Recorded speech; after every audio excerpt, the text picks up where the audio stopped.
Hi everyone, welcome back to my channel, and as you can see, I'm in front of the Cartier mansion on 5th Avenue, and I'm headed inside to pick up a couple of things. I'm stopping at the window display, the Clash and the Justin Clou line. I think if you listen really closely, you can hear the Clash bracelet call my name. The way that Cartier sets their diamonds is exquisite. Here are some of their beautiful watches, the Panther rings, the bracelets and necklaces. I didn't really film much inside, I think they're good. but you'll see what I got pretty soon. And now I'm back home. So this is an item that I've had on my wish list for about 3 years, and I finally bit the bullet. I have one more item that I'm hoping to get soon, but they don't have it in stock. So I may upload this as an individual unboxing, or I might wait for that item and do a collective haul. But I'm super excited, so let's get started with the unboxing. My essay gave me a whole bunch of perfume samples. I finally got the jewelry cleaner. I did not get one when I bought my Justin Clou at Heathrow. They ran out of them, and honestly, the service was not that good at Heathrow. That essay did not at all seem particularly interested in me getting it. Here's the beautiful wrapped box with the wax seal. Here's the box.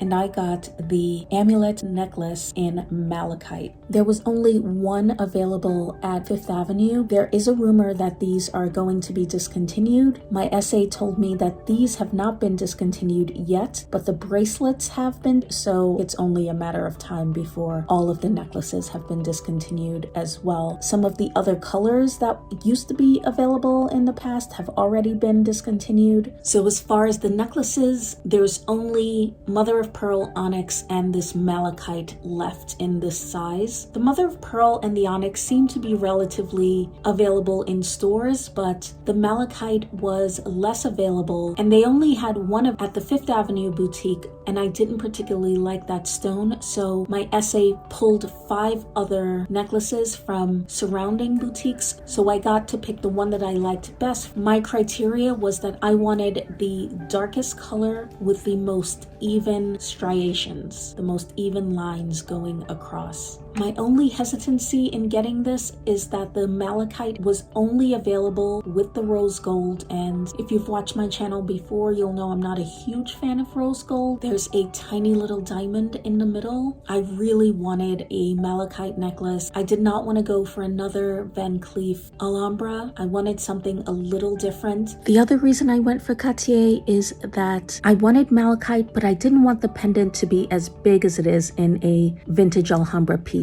Essentially, I wanted green, but not too much green. Also, there's a coating on this malachite, so I don't anticipate that I'll get as much color changing as is typical with the VCA malachite. I think once Cartier completely discontinues this line, if they ever reintroduce pieces made with malachite, it won't be at this price point. I think they will probably take it up a notch, and it would be much more expensive. I didn't really plan to get this now because this may be discontinued. I didn't want to take any chances, and I also wanted to be able to pick my stone. I didn't want to wait until there were only a couple left in the US, and then I basically have to take what I can get. Unlike the Clash bracelet, this rose gold looks very pink, so for that reason this won't be a stacking necklace, which I had originally intended it to be, but it just looks way too pink up against yellow gold. So I do think that I will take it as soon as possible to get it extended. For necklaces that I just wear on their own, I prefer them to be slightly longer. I don't know if it's because of COVID, but they no longer have the 90-day window for you to bring your items in for extension. My essay said that I can bring my necklace in whenever, and they will extend it free of charge. So these are the 2 travel pouches that I got.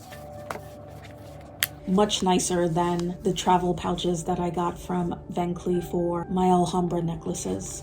I also got this little one. This is similar to what I received from Van Cleef. So 3 months have passed since I unboxed the amulet necklace. I did end up taking it in for an extension. Unfortunately, it has been over 2 months since I brought it back in for the extension, and I still haven't gotten it back because they're still waiting for the extra rose gold chain to be sent from France. So even though I bought the amulet necklace over 3 months ago, not only have I not been able to use it, but I don't even have it in my possession. I have a lot more to say about the amulet necklace, but I will save that for another video. This is future me, and it's now the end of June. I had to go back into store to do an exchange, and my SA told me that there will be a 5 to 6% increase on most of their items on June 30th. So I think the Cartier increase is probably getting overshadowed by the whopper of a Chanel increase coming July 1st. And I'm reminding you of this not to encourage panic buying. However, I do think if there was something that you were planning on getting in the next month or two anyway, this increase is significant enough to buy it, if at all possible, before the 30th, especially if you live in the US. Unlike a couple of years ago when I bought my Juste Clou in London, Europe, and especially Heathrow, was the cheapest place to buy. Now, even taking into account state taxes, the US is one of the cheapest countries to buy Cartier. But I think this increase will definitely harmonize the prices worldwide for now, until of course currencies fluctuate again. So what I'm going to unbox now is the item that I ordered along with the amulet necklace. It was completely sold out. My SA had to order one for me, and it took 3 months. So it's now June. I finally picked it up today and we'll unbox together. Unfortunately, my SA was not in store today. I had to work with another SA. I got some pretty basic service and packaging. As you'll see, my SA is very good at providing those luxury details and the little extras. For me, good customer service makes all the difference. That's why I love shopping with my SAs at Hermes and Van Cleef, and I'm so happy that I found my SA at Cartier. Also, stick around to the end of this video. I want to update you on my search for a bracelet along with the results of that informal poll that I did in my Shop With Me video. In any case, let's get on